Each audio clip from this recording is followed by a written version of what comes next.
Miloš je izgledao zabrinuto kada je rekao Dragana, što nije u redu. Moramo uskoro krenuti ili ćemo propustiti let. Odgovorila sam s prizvukom isprike, oprostite, Pavle se osjeća loše od jučer, a kada sam mu malo prije izmjerila temperaturu, bila je šokantnih 41 stupanj. U ovakvim okolnostima jednostavno ga ne mogu ostaviti samog. Miloš je, iako iznenađen, pokazao razumijevanje, je li tako? Onda nema pomoći, morat ćemo otkazati obje karte na dan polaska. Snosit ćemo punu naknadu za otkazivanje, ali to je neizbježno. Možeš li se ti pobrinuti za postupak otkazivanja? Mi ćemo nastaviti s našim putovanjem kako je planirano, pa se vas dvoje odmorite kod kuće. S tim riječima, Miloš je napustio kuću sa smiješkom, djelujući uzbuđeno. Čim je Miloš odvezao, odmah sam dodala njegov telefonski broj na popis za odbijanje i blokirala ga na e-mailu. Zatim sam s blagim osmijehom nježno progovorila Pavlu, koji je još uvijek čvrsto spavao. Pavle, vrijeme je za buđenje. Danas je važan dan jer se selimo u novu kuću. Moje ime je Dragana, 36-godišnja domaćica u braku 10 godina. Moj suprug Miloš ima 39 godina i radi kao običan uredski radnik. Naš jedini sin Pavle ima 9 godina i ide u 4. razred osnovne škole. Mi smo vrlo obična, ali sretna obitelj od 3 ljudi. Naša veza započela je kao romansa na radnom mjestu, gdje sam bila Miloševa nadređena i mentorica. Miloš je pokazao posebnu naklonost prema meni, što je dovelo do braka nakon 3 godine vezi. Miloš je bio mnogo mlađi i zgodniji na početku našeg braka, s građom obrnutog trokuta koja je izazivala zavis ženskih kolegica. Međutim, unutar 3 mjeseca od našeg vjenčanja, otkrila sam Miloševu aferu. Vjenčali smo se i započeli novi život. Doživjela sam promjenu odjela na poslu i završila u odjelu za ljudske resurse. Tijekom ove promjene Miloš je ponovno imenovan mentorom novopridošle zaposlenice u tvrtki i, nažalost, čini se da je iskoristio svoj položaj za upuštanje u neprimjerenu vezu. Saznavši ovu istinu, bila sam bijesna i brzo sam predložila razvod. Ali nekoliko dana nakon što sam dala taj prijedlog, došlo je do neočekivanog razvoja događaja. Otkrivena je moja trudnoća. Suočena s činjenicom trudnoće, neposredni razvod je odgođen, a zaposlenica umiješana u aferu s Milošem brzo je napustila svoj posao. Razmišljam o ovome kao o posljednjoj šansi. Ne mogu oprostiti još jednu pogrešku. S mislima na buduće dijete i ponovnim razmatranjem obiteljskih veza, odlučila sam još jednom izdržati. Iako sam izvorno planirala vratiti se na posao nakon poroda, Miloševa iskrena želja dovela me do toga da na kraju napustim posao i posvetim se obitelji. Kasnije smo našeg sina nazvali Pavle i on je odrastao zdravo. Zdrav rast našeg sina donio nam je veliku radost, ali također smo se suočili s nekoliko izazova u našem životu. Jedan od njih bila je prisutnost moje svekrve. Moji su se svekar i svekrva geografski nalazili vrlo blizu, što je rezultiralo njihovim posjetima našem domu gotovo svakodnevno. Iako bi bilo cijenjeno da su pomogli u brizi za dijete, u stvarnosti su ga samo mazili, ostavljajući sve stvarne zadatke skrbi, poput mijenjanja pelena i umirivanja plaća, meni. I dok sam bila zauzeta kućanskim poslovima, moja svekrva je pomno promatrala moje vještine vođenja kućanstva i više puta upućivala male kritike. Dragana, čistiš li temeljito? Vidim da se prašina nakuplja ovdje ondje. Dragana, kuća malo miriše. Moraš redovito iznositi prljave pelene kako bi održala čistoću. Dragana, možeš li napraviti malo čaja? I ne zaboravi grickalice, samo izbjegavaj krekere, preteški su. Dragana, unaprijed sam naručila za ručak, molim te, pobrini se za plaćanje. Dragana, već je večer. Ostavljanje rublja vani na taj način je upitno. Prisutnost svekrve koja ostaje od jutra do večeri bez da ponudi ikakvu pomoć s kućanskim poslovima ili brigom o djetetu iskreno je ogroman teret. To je kao da imate dodatnu bebu kod kuće, a bavljenje njome nije ništa drugo nego smetnja. Kad sam Miloša pitala o njezinim svakodnevnim posjetima, sve što sam dobila bilo je: znaš, mora previše obožavati Pavla. Blagoslov je što je ovdje da pomogne s poslovima. Ali istina je da mi nije pomogla ni s čim. Zapravo, moja svekrva nije bila od nikakve pomoći s kućanstvom ili brigom o djetetu. Međutim, Milošu je rekla: mislim da pomažem. A kad sam pokušala razgovarati o tome s Milošem, sve što sam dobila bilo je: umoran sam trenutno, razgovarajmo o tome kasnije. Otkako su počele ove pritužbe, Milošev povratak kući postao je još kasniji. Unatoč tome što prije nije imao puno prekovremenih, povećalo se s otprilike 3 dana tjedno na kraju 5 i počeo je provoditi vikende vani igrajući golf ili zabavljajući se, ostavljajući kuću praznom. Postala sam preopterećena brigom o Pavlu i nošenjem sa sve većim posjetima moje svekrve, dok je Miloš često dolazio kući kasno noću, jedva dodirnuo večeru, otuširao se i otišao ravno u krevet. U početku sam bila razumna prema Miloševim postupcima. Mora da je umoran, pomislila sam s empatijom. Ali godine su brzo prošle od tada. Miloš je još uvijek iznimno zauzet, a ja sam neprestano opterećena kućanskim poslovima i zahtjevima moje svekrve. Osjećam da Miloš daje prednost poslu nad obitelji, udaljava se od svoje uloge kod kuće i primjećujem da moja ljubav prema njemu postupno blijedi. Misao o razvodu prošla mi je kroz glavu nebrojeno puta, ali sukob oko donošenja takve odluke radi budućnosti našeg sina Pavla bio je previše složen. Tada se dogodio šokantan događaj je. Otac kojeg sam duboko voljela preminuo je. Ova vijest me bacila u duboku tugu i bezgraničnu žalost. Sjećanje na njegovu stalnu ljubav i naklonost kao njegove jedine kćeri dodalo je mojoj agoniji. Unatoč redovitom liječenju svog kroničnog srčanog stanja, iznenada je doživio napad dok je bio na poslu, hitno je prevezen u bolnicu, ali je preminuo samo 2 sata nakon što je odvezen vozilom hitne pomoći. Saznavši tu činjenicu, plakala sam dok više nisam imala suza. Mnogi rođaci i poznanici prisustvovali su očevom sprovodu, ali s Miloševe strane samo je moj svekar došao. Nakon sprovoda i 5 dana kasnije vratila sam se kući, a zatim sam se vratila u roditeljsku kuću nakon što sam čula od moje majke da postoji pitanje nasljedstva o kojem treba razgovarati. Miloš, koji inače ne bi preuzeo inicijativu, ponudio se da ovaj put dođe sa mnom. Pitajući se što ga je navelo na tu odluku, stigli smo u kuću mojih roditelja i zatekli odvjetnika koji je već čekao. U mojoj obitelji, kao jedinica, nasljednici imanja bili su samo moja majka i ja. Ovdje sam da objavim sadržaj oporuke koju mi je povjerio pokojnik. Oporuka ostavlja obiteljsku kuću njegovoj voljenoj supruzi Milici. Ukupna ušteđevina od $2 milijuna treba biti jednako podijeljena između Milice i Dragane. $2 milijuna. Je li to stvarno istina? Tvoj otac je jednom osvojio veliki iznos na lutriji. Ta nagrada još uvijek ostaje. S ovom kućom i životnim osiguranjem koje je tvoj otac uzeo, koji će na kraju pripasti Dragani, stoga vjerujem da bi sva ta ušteđevina trebala ići Dragani. Čuvši ovo, bila sam obavljena dubokim iznenađenjem, ali moje čuđenje je bilo jednako, ako ne i nadmašeno Miloševom reakcijom. Razumljivo je da bude zapanjen time što njegova supruga iznenada prima tako veliki iznos novca. Na putu kući ostala sam tiha, lica lišenog emocija. Miloš je nastavio voziti bez izgovorene riječi, pomalo samouvjeren osmijeh na njegovom licu.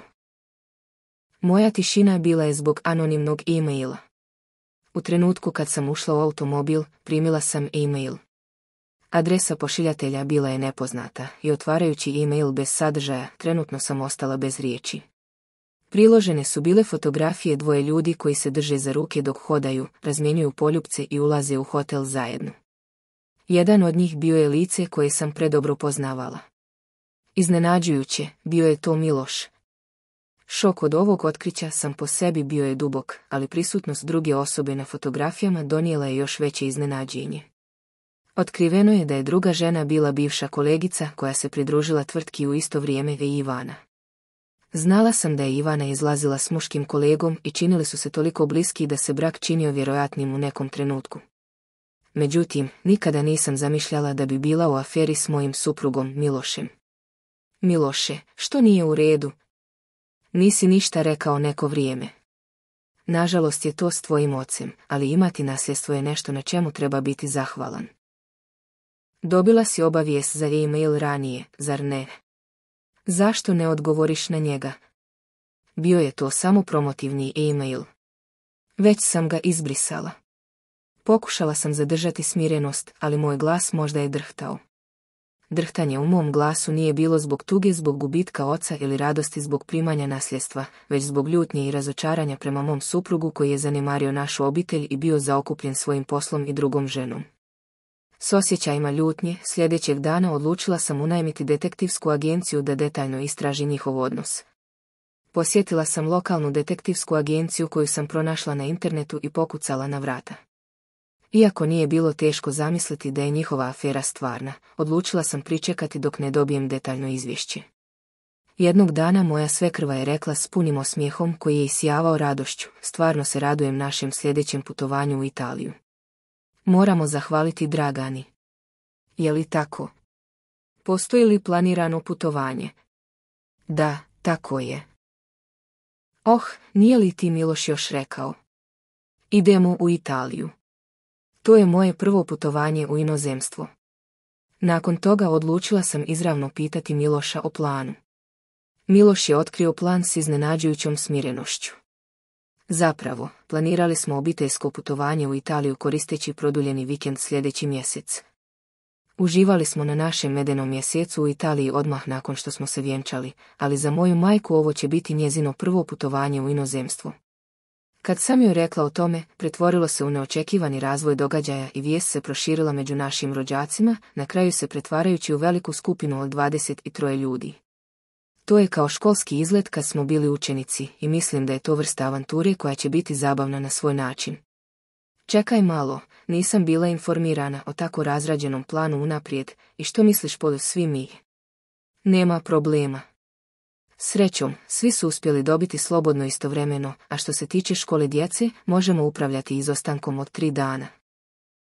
Suočena s ovim iznenadnim planom putovanja, nisam mogla sakriti svoje iznenađenje i zbunjenost, posebno ideja planiranja tjednog prekomorskog putovanja koje je zahtijevalo da djeca propuste školu bila je potpuno neprihvatljiva za mene. Ono što me još više šokiralo bilo je da se očekivalo da ću troškove putovanja za 23 ljudi potpuno pokriti ja.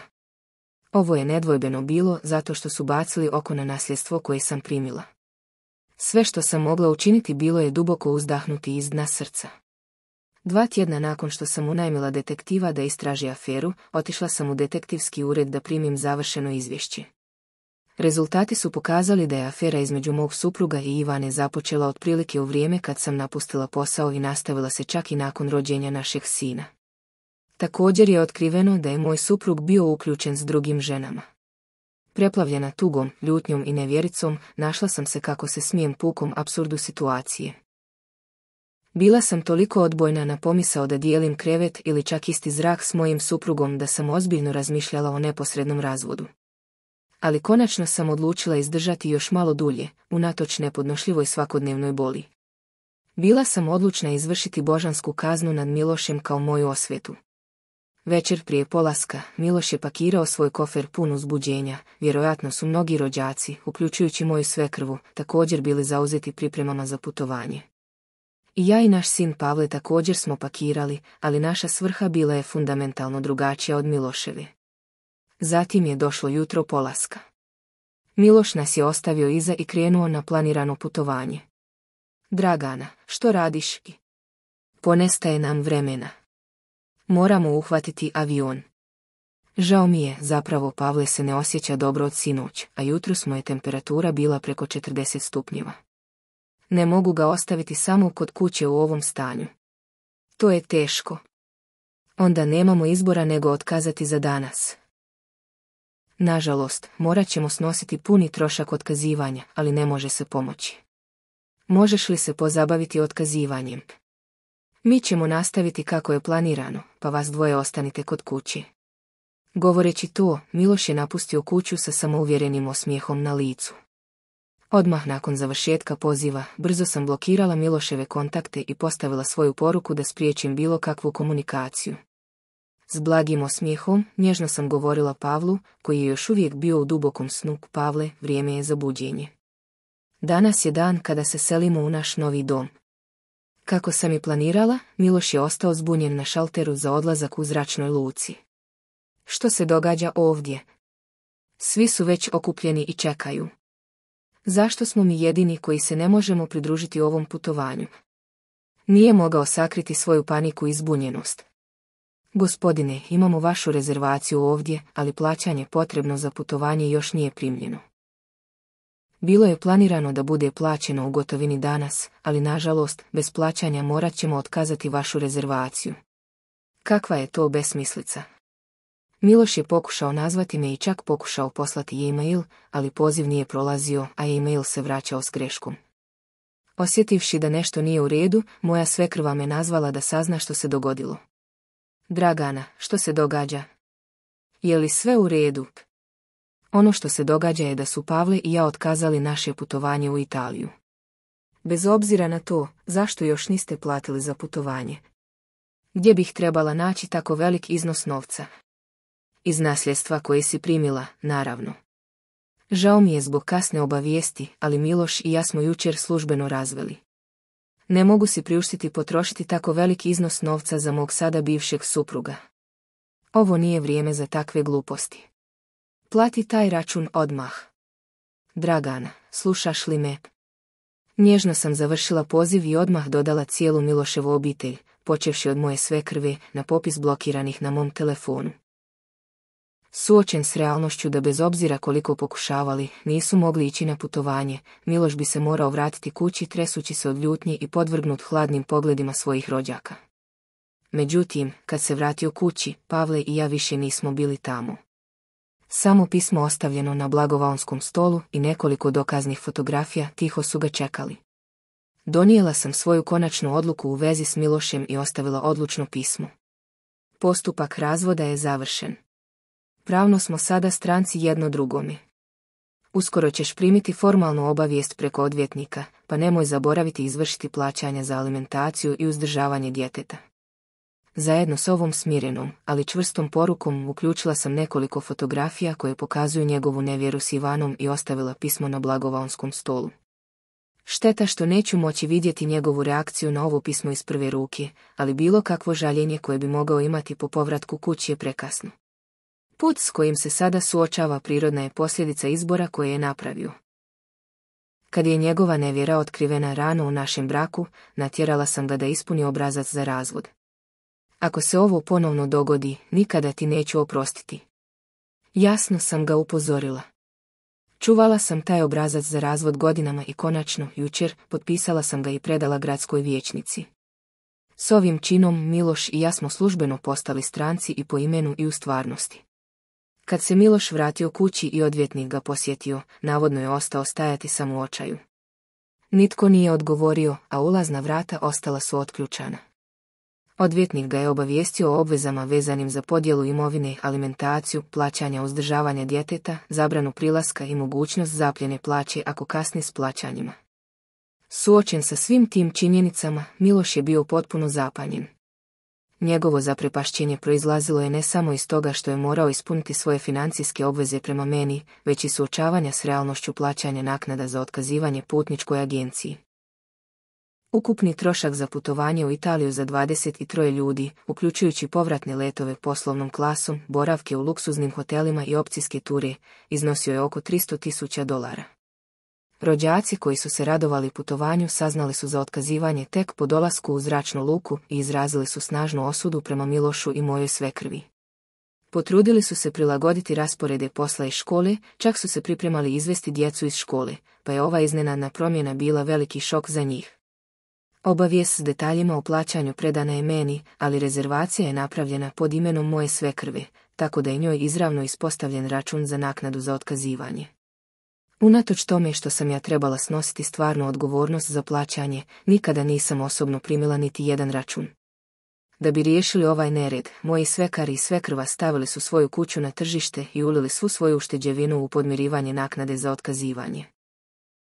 Ovaj niz događaja doveo je do povećane kritike od strane rođaka i čula sam da je moja svekrva postala značajno povučenija, vodeći tiši život nego ikada prije. S druge strane, Miloš je financijski opterećen alimentacijom i uzdržavanjem djeteta za mene, kao i naknadom Ivaninom mužu. Morajući odustati od luksuznog stana u kojem smo živjeli, sada stanuje u starom, malom stanu, značajno smanjujući svoj životni standard. Iako njegova plaća još nije zaplijenjena, skandal je izazvao valove na njegovom radnom mjestu, ostavljajući ga gotovo potpuno izoliranim. Ivana, preplavljena pritiskom na poslu, odlučila je dati ostavku, ali ja osiguravam da tužba za njezinu naknadu napreduje. Namjeravam tražiti odgovarajuću odštetu za svu bol koju su mi prouzročili. Pošiljatelj anonimnog e-maila koji je inicirao sve još uvijek nije definitivno identificiran. Međutim, informacije sadržane u adresi e-pošte omogućile su neke spekulacije. Niz brojeva koji slijedi nakon besplatne adrese e-pošte 318 definitivno je Ivanin datum rođenja, a drugih 1123 vjerojatno je sam datum rođenja pošiljatelja. Postoji samo jedna osoba među mojim poznanicima čiji rođendan odgovara ovom datumu, a to je Luka. On je muški kolega koji se pridružio tvrtki iste godine kao i mi i imao je povijest izlaženja s Ivanom. Iako nikada nismo imali dubok razgovor, iskreno sam zahvalna za njegove postupke. Taj neočekivani e-mail dao mi je hrabrost da prihvatim kraj s Milošem i zakoračim u novi život. Nakon što je razvod od Miloša finaliziran, Pavle i ja živimo mirno u našem novoodabranom stanu. Štoviše, moja majka će nam se uskoro pridružiti da počne živjeti s nama, preselivši se iz svoje kuće ovamo. Pavle, stvarno mi je žao što nisam mogla oprostiti tvom ocu i to te možda učinilo usamljenim. Ispričavam se iz dubine srca.